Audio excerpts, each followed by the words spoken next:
Here's a bold statement. A fat cell cannot get big unless insulin is elevated. Now, why is it bold? That's because the traditional view of why fat cells get big or get small is that it's purely a matter of thermodynamics.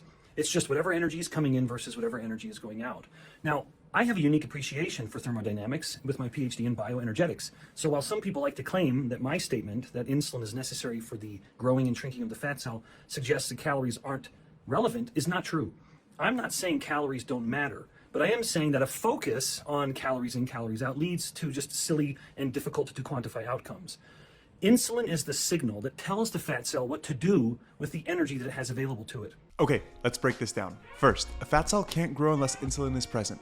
False. Dietary fat can be stored in an insulin-independent mechanism. In fact, there's research showing that when you overfeed people a high-fat diet, you actually store fat more efficiently than when you feed them a high-carb diet. Second claim, he also says that focusing on calories in versus calories out is silly, but that's also false. The overabundance of research clearly shows that fat storage is mainly regulated by overall energy balance, since both high carb and high fat diets result in similar fat loss when calories are equated for. Third, he says that insulin is the signal that tells the body what to do with the energy that it has. This is partially true, since insulin does stimulate anabolic processes like fat storage, but it's not the whole picture, because insulin is involved in a number of other things like muscle growth as well and nutrient partitioning. But let's talk about a hypothetical situation. Even if insulin was the main key factor, which it's not, calorie deficit actually lowers insulin levels over time. When you eat fewer calories, insulin secretion drops, which leads to greater overall fat oxidation. What you need to understand is that fat storage and fat